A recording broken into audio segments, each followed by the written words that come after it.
Hello, I'm Zach Alafi, I'm Richie Stebbins. and welcome to You Two in the Back, a Comics Media Guides podcast. Yes. We are going to be your guides on this journey. That's right. It is a venture that you and I have thought about a long time ago. Very long. Actually, it's crazy to think about how long ago it was. But we are finally doing it. Yep. I have been asked several times about the podcast, so I'm excited to bring something to light, something that people can actually follow along with. Real quick, for those that maybe are just watching us that don't know us, first of all, thank you for giving us a shot. That's crazy. But Zach and I are friends from work, I guess. Yep. We used to work for this man. Yep, exactly. We met. We both met at a comic book store. I used to co-own the comic book store. Mm-hmm. He was a customer. Yes. He was a very good customer, and then he asked, for his dream job of working in comics. Right. We said, "You fool," and Yes. we gave him a job, and then I left to pursue writing and all the What we're doing now, podcasting and websites and all the fun, writing books, writing comics, all that. Mm-hmm. But we've been talking about this for probably a decade, so Really, really long time. So I'm very excited to do this. Let's talk about just the podcast itself, what you're in store for when you listen to You Two in the Back. We call it You Two in the Back because, in theory, we're going to invite you guys to our virtual theater, our mind theater. Exactly. It's free entry, which is awesome.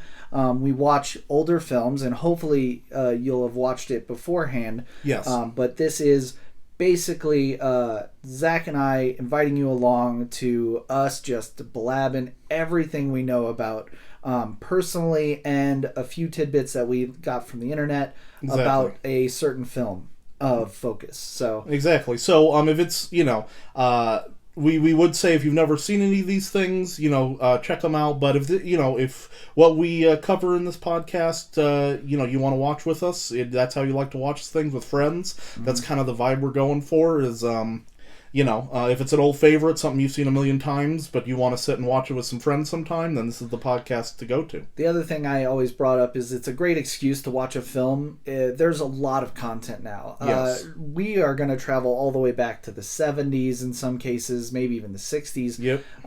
At that time, there was so little content. Ours is specifically based on the love that Zach and I have with comic book films. Yep. And I know that you're thinking like, oh, well, I don't really like that many comic book films. You might be wrong on that. Exactly. You might actually discover a few things that were comic books before they were films. So we really enjoy letting people know that these were actually books before they were absolutely taken into and the so big screen. this isn't a Marvel or DC podcast, if that's what you're thinking. No. This is going to be anything and everything. We're going to talk the Marvel movies, the DC movies that you didn't even know were based on comics, as Richie just said.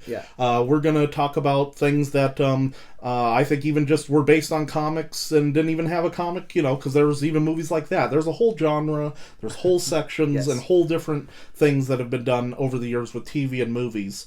And it's one of those unique things that Richie and I thought, since we've been kind of following it all of our lives, we remember a time before the Marvel movies, before the DC universe. Yes.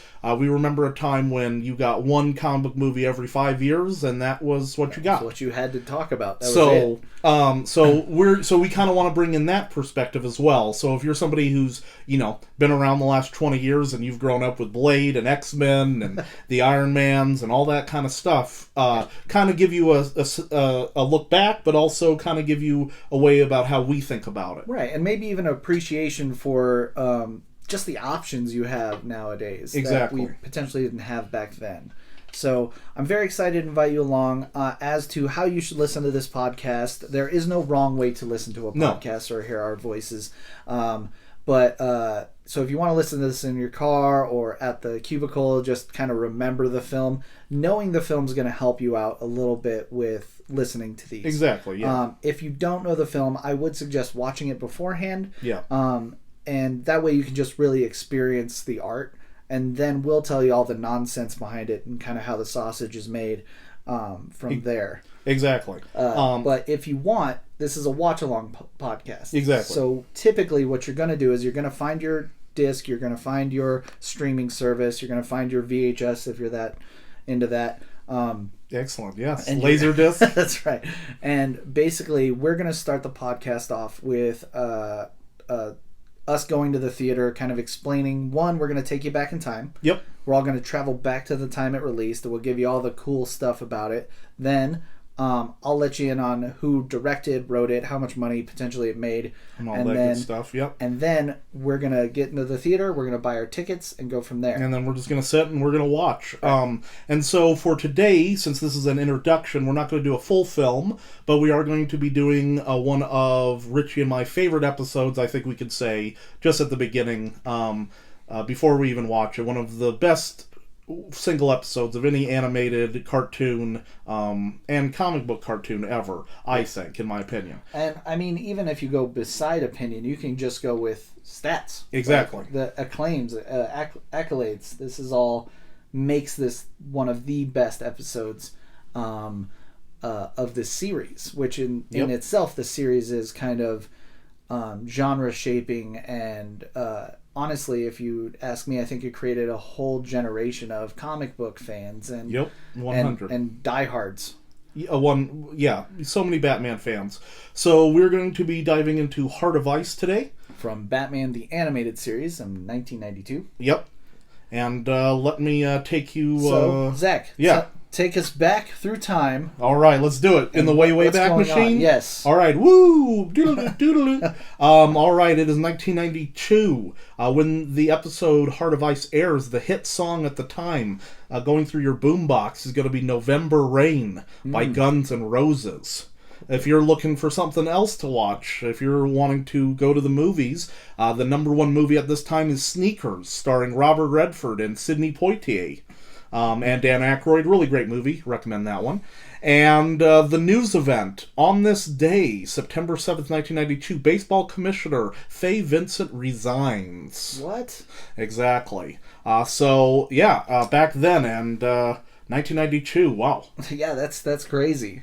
So let me tell you a little bit about the episode we're about to watch. Excellent. This is written by the great Paul Dini. Fantastic. And directed by Bruce Timm. This team is known pretty well around the world as the creators of a little character called Harley Quinn. Yep. Bruce Timm was the showrunner and producer for the entire show. Yep. And Paul Dini ended up being a producer eventually and also ran most of the last half, but this was still in his writing days. This aired on September 7th, 1992 as a animated episode. There's not a lot of details on how many people viewed it, but if you were to ask me, it was everyone in the world. So, why don't you and I... So, right now, we'll talk about our tickets. Tickets are going to be our grading system on how much we like this film. One being... this one's just for Zach and I. Like, we bought our own ticket. We're not going to invite our friends over because we know that they might not like it. Whereas 5 is everyone I know I'm bringing. Yes. So, for me, this is an easy 5. Everybody's coming to this ticket. Easy 5. If you've never watched Batman, if you've never... this is when I tell people that I love Mr. Freeze, and they say, why? I say, watch Batman Heart of Ice. Mm-hmm. And if you don't love Mr. Freeze after this episode, then you'll never will love Mr. Freeze. Interesting. I like it. So let's walk into the theater. I'm getting 5 tickets. Zach's I'm getting 5 tickets as well. Be a full one. Let's all sit down. Let's put on our sneakers or whatever we're gonna do. It's 92, so I got Nike pumps. For Nike. Sure. Okay. All right. Yep. We're gonna set our. We don't have phones, so I guess make sure that our alarm clocks on our digital watches are off. My beeper's on just in case. Beeper. Okay. Yep. Excellent. All right, guys. We're gonna hit play here in just a second. Get yourself ready. You comfy? I think so. Right. I got my seat. Let's go. Let's do it. Play. Obviously, we start off with a score that's just everybody knows this score. For those that might not know, the animated series was loosely based off Tim Burton. So Tim Burton used this a darker tone, and his composer Danny Elfman, the great, also did this piece here. Yeah, and if I remember correctly, the way they got the darkness is they used black paper instead of white paper, right? That is correct. It was which actually, I love. Yeah, it is good.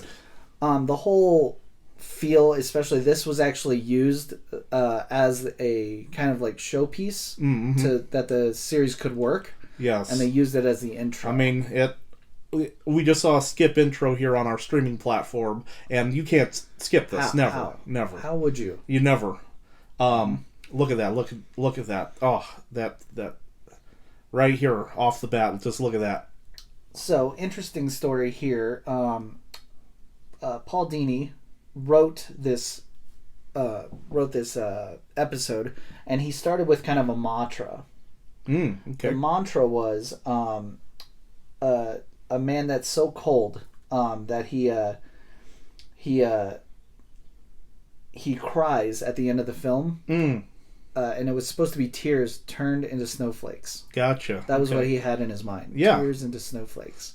Yep. Which sounds like that something else may have taken from later. Correct. Yes. So he kind of worked backwards with this. He had the ending and went through with it. Oh, very good. We move on to, and that was kind of the whole tone for the entire thing. One of the things about the animated series to me that's great is they actively tried to make this. Ferris Boyle. Yep, here's played by Mark Hamill. Mark Hamill, that's right. Most people think of Joker. Yep, but if I remember looking into this, he was cast as this first before Joker. That is correct. And then they liked him so much he did Joker. He was like, I'm really into comics and I love villains. I'd like to play anything. And they were like, oh, well, we already cast Joker, so we're not sure. It was Tim Curry originally, right? Yeah. Mm-hmm. But later Tim Curry bails out and they make another phone call. Yep. I love the rest is history. I love this. This is computer science. Yes. Melding. I love Alfred. He's such a great character. Any iteration. Yeah. So good. Animation studio here is called. I have it written down. Spectrum Animation Studio. Okay. They would send this in and they would add things to it. So a lot of the lighting and things like that, they did it because they loved it. It wasn't asked for. Gotcha. Later on, we'll see Frieza's helmet. That's a really good example of them doing something. Okay. This is a filmation. For people that might not understand what that means, is that like these are film. So it takes a lot of work to do certain things. Back in the day when it was film, yes. Correct. Wow. So there's actually a couple flubs in this that I'll try to point out, but they're so quick. And can I also point out that just the start of this episode is also like a movie later on that uses this character? Yes. I'm just saying. I just wanted to point, yes. Another interesting thing here is that what people might not know, if you've only been exposed to the TV series, right, that Mr. Freeze is very different than his actual depiction. Yes. I'm sure you and I will watch 66 Batman eventually through these. Yes, and you'll notice that they're vastly different. Very different, yes. Well, and that's the thing that I love is that this was so influential that they took what happened in this episode of Mr. Freeze and put it into the comics. Right. And it's still there to this day. It is. Back in the day, it was just basically dude was really obsessed with cold. Yeah. And that was all it was. Yeah. Bruce Timm came up with the idea of kind of the a Boris Karloff kind of a man in the machine kind of thing. Gotcha. Like who is he? But it was Paul Dini that kind of thought of the idea of like, what if he's devoid of emotion, but because of that, so cold and ice cold with emotion, he actually behind all that armor is one of the most sensitive men on the planet. Okay, gotcha. And that's how you draw this connection. Yep. A lot of stuff that just we didn't deserve as kids. No. I'm that's a lot of thought. I'm not thinking about any of this when it comes. I'm just like cool Batman stuff. Yeah. I love that design. I love the Freeze design on this. That's another thing just to point out. Mm-hmm. I love, I believe it's called I think they call it Art Deco look that they made him. Yes. This line. Freeze! So yeah, you can see on his helmet right there that it's all that frost. Painted. Yeah. That's hand painted on every film to be able to do that. That was not asked for. The production company did it. And they did so much work on this, and this is episode 14 in the production schedule. the company actually had to reallocate funds because they were putting too much goodness into this because they loved it so much that they were actually going over budget. Sure. Actually shut the company down. Wow. Wow. Well, recalibrate. I mean, worth it, guys. It's a beautiful show. Yep. Yeah. Oh, wow. Look at, and I love the sound of the gun here. The blast right here. That's...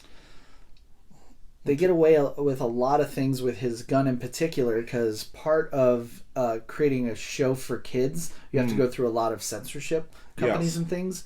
One of the things that's a must is that it can't be replicatable, right? Gotcha, yeah. So that's why his gun looks very Art Deco and shoots like ice and stuff. Yeah. So it can't be... Obviously, Freeze's design brought that anyway, but they can do things that you actually can't do in kids' cartoons, like point the gun at the camera. Oh, yeah. That's actually a no-no. I was going to say, yeah, that feels really different in today's world. Mm-hmm. But you can do that if it's ice. Yeah, I love it. And I love this part here. Oh, my God. For me, this, shows that Mr. Freeze is cold to everyone, even his allies. Oh, yeah. And this is the juxtapose of who the character Batman should be, right? Yes. Freeze leaves his own guy, his lackey, not caring at all what's going to happen to him. Nope. And now...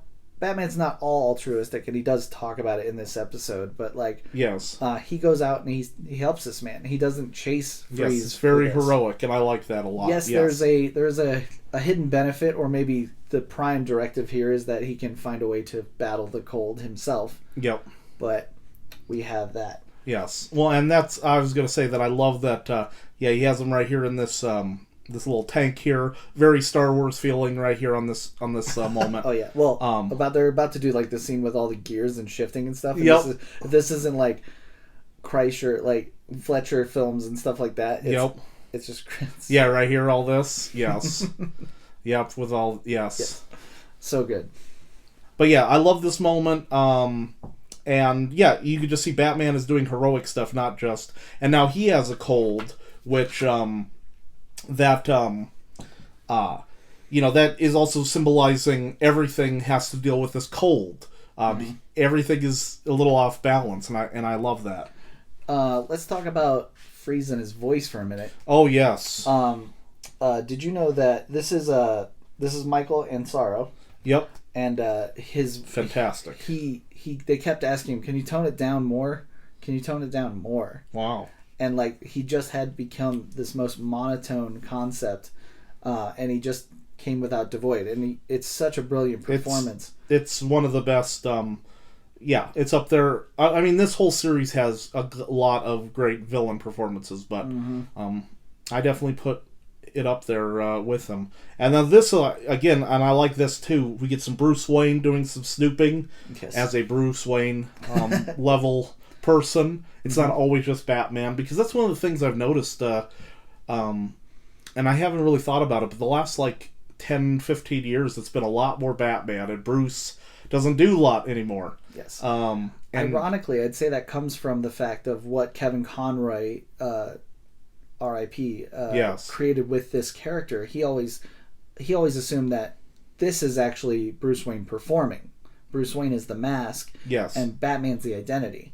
And I feel like as a generation of kids that grew up with that idea, now we have a big focus on Batman because we know that that's the main character. Yeah. But I think we have lost a little bit of what Bruce Wayne brings to the table in Gotham. Yes, because I love, rewatching some of this and seeing him, it's a nice change up. So you're always still with Batman, but good. This is good line right here. Yeah, I feel ill. It's wonderful. No, this is fantastic. Let's see here. What else is? Oh yeah. Again, the Art Deco, the great building here. I love how they, again, just like you said, they worried about the background, they worried about the foreground, the music, all of this. Oh, yes. Again, a lot of this feels like this will show up in a movie. Yes. Later on. Not only that, but that there was a bit of a flub because one of the few times they show the television was going in color. Gotcha. And typically they don't do that. It was try to be like a red herring aspect of trying to fake out that he froze her in real time, but gotcha. It's actually a rule break in their actual rule or their Bible for the animated series. They should all be in black and white or sepia or monotone. Oh wow! Looking up newspapers. So newspapers yes. were people read for the new. Oh, I'm just. Yeah, look at that. Oh, Batman has the nicest Mac that there's available in 1992. That's correct. Yes, the clicking noises. It's great. His tissue's a good touch. Oh, kryptonite. Oh, Alfred made soup. Alfred's the best. Yes. I mean, and if you're not reading the comics as of this recording, Alfred is no longer with us right now in the comics. That's correct, yeah. Which was something I never thought that I would see.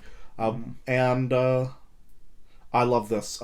This isn't Matches Malone, but this is the start of Bruce going undercover, changing his looks, and I love that. There's a concept I talk with my partner all the time about, like, in Batman films, how many things Batman should be doing. Detecting, spy work, that kind of stuff. And in 2 to 3 hour films, you don't get everything that Batman does. No. But somehow in a 24-minute episode, they actually pull this off. They figure, yeah. No, this is a crazy amount of thought and work, and yes, oh yeah, and that's a classic Batman. I mean, that's going to be our Batman from when we were kids. The filing cabinets. Okay, so now filing cabinets, kids. We're this is like what you call a drive nowadays. You yes, just have it in the drive. Yep. But I do like that this is a way to get exposition, but not have it be really forced. Yes. Batman's learning, so are we. Yeah. We're looking at what Mr. Freeze did beforehand, and VHS tape. Yes. He's going to pop that in. So this is the new origin of Dr. Freeze that they created here. That now people probably assume that's his origin story. Exactly. This was actually created right here in this animated show. And they've tried a couple times in the comics since then to mess with it, and everyone always says, just continue with this. Yes. I will say that, I didn't mention it before, but this is a Emmy Award winning in 1993. It got a Daytime Emmy. Very cool. One of very few cartoons that have that luxurious award. Absolutely. And this is a product of great procrastination. So Bruce Timm is actually the director of this, and Bruce Timm's the producer of the show. Mm-hmm. They got so behind on scheduling that they actually had to take on direction as well as production. Oh, okay, gotcha. Bruce Timm is famously not very happy about this, but they because of that, he actually just makes anybody that can give him tape or time, he gets in and works on it.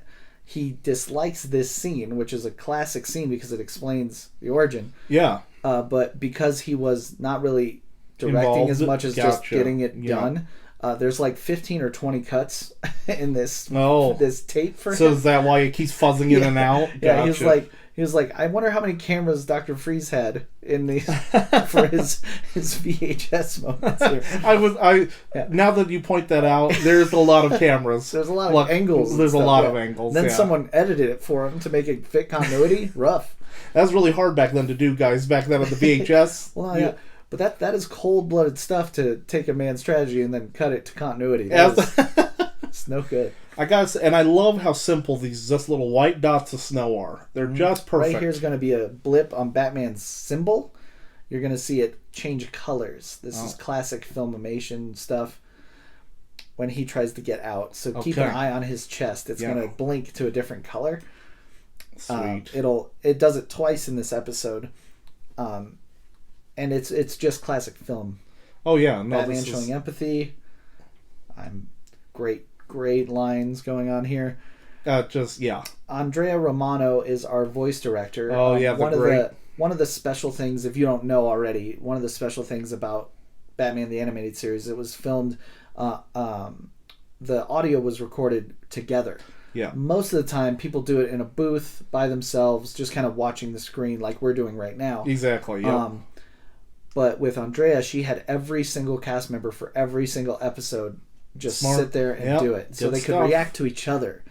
So these two are actually acting against one another, and I think you can feel it Absolutely. when you watch it. Oh yeah, no, I'm not saying that you can't do a recording well enough that it works. There's ways to do it, but it's an easier way to get this sort of. But there's vibe. always been a natural kind of concept to Andrea's 100, yes. shows, and that makes a lot of sense because as a kid watching Batman and the Justice League, you go, why does this feel different? There's a symbol there. Yep, I saw that. Very cool. Wow. Okay. Oh yeah, and this is kind of Star Warsy, hanging upside down too. You know. Yeah. Oh yeah. It's just funny to see how much Star Wars now has, just entered. Yes. Yes, even back then in the 90s. Everything. Oh, great. And the music. Oh, and I know we're getting towards the end here.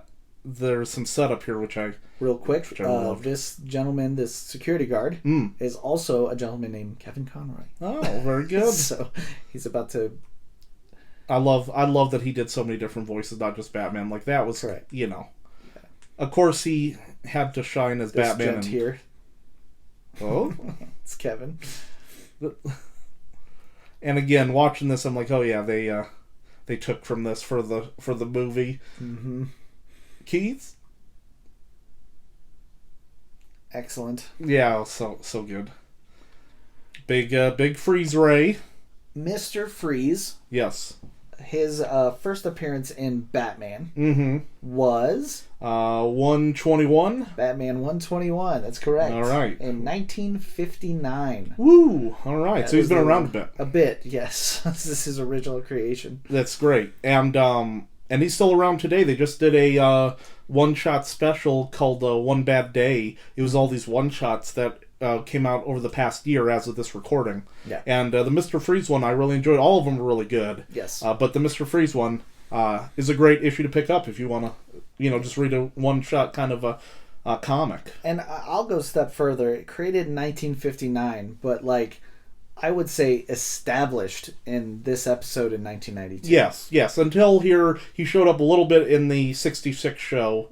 Or the 60 show. He was kind of like a C-rate villain in Gotham. He was kind of along the same lines as your Condiment Man or your Kite Man or Condiment King, that is. Yep. And just like... Eggman. Correct. He was sitting with those guys, and all it takes is the right mind to come in and change it and manipulate it to where it has become something new. Oh, great shot there. Here's another bat symbol flip. Changed it. Yep, that's... Oh, wonderful. And again, all these and the action and zap. I love the that's amazing.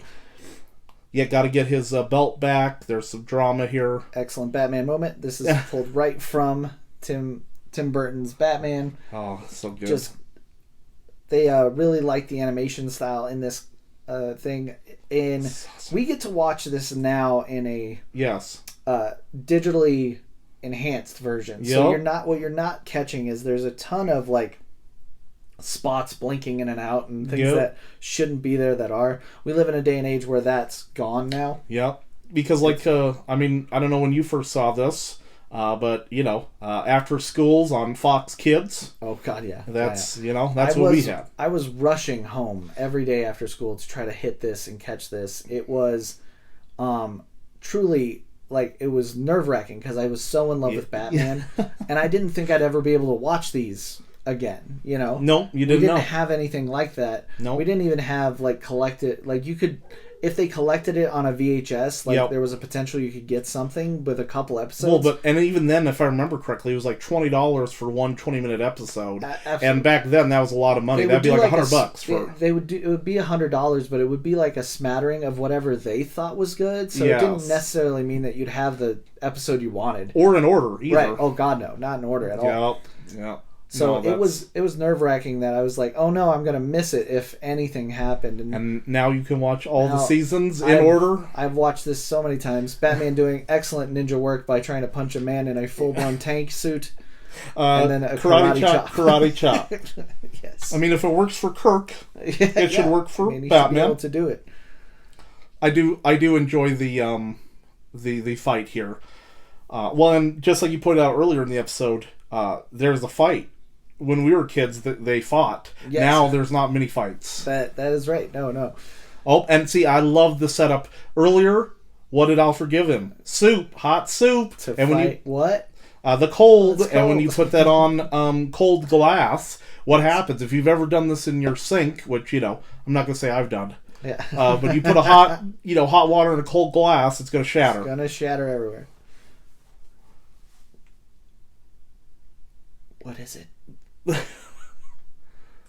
They worked forever on trying to get his voice that digitally. Oh, it's great. Justice. And here's the perfectly edited VHS tape for you. That's right. Reporter. There were about 8 people on his production crew that tried to make When that. this guy got murdered, Yeah. sort of murdered. Yeah. When his wife. Good night, humanitarian. Great. No, this is... Oh, and good old Arkham Asylum. So Bruce Timm saw the note of tears that turn to snowflakes, and he just could not fathom it. He could not see it. So you get this ending, which I think works in a like poetically on paper it makes sense, but to visualize it's tougher. Yes. And I think that this ending is so, again, do we deserve this as kids? It's pretty crazy, yeah. I'm popping like pizza, like Totino's Mountain pizzas Dews. and Mountain Dews. I'm slamming Little those Caesar's and pizza. halfway paying attention, and we're getting this truly Emmy award-winning performance out of this cartoon. Oh. And then, again, another heroic thing, Batman checking up on Freeze. Yes. And another thing that they kind of take away from Tim Burton's Batman is the stoic, I'm on the rooftop watching at all times at the end. That's awesome. Excellent piece of work. I'm just happy it's in my life. Yes. It's one of those things that we appreciate. Absolutely. And there we go, guys. That was Heart of Ice. If you've never seen that episode, we hope you've enjoyed it. You may have to go back and rewatch it because we talked a lot, but you know what? That's the fun. That's the point. That's the point. Yes. But it's a great episode. Highly recommend this show. It's a big stretch. We start our first podcast with a real hot take. Batman the Animated Series is good. Is good. Exactly. You should watch Heart of Ice. It was close and dear to Richie and my heart, so that's kind of why we wanted to start it off this way. And I think we're ready to to leave the theater. Yeah. Get in our cars and head out, and we can. I'll catch you next time, man. All right, we got see. another movie to go to next we got a lot more to watch. All right. Well, thank you guys, and we will catch you next time for sure. See you guys.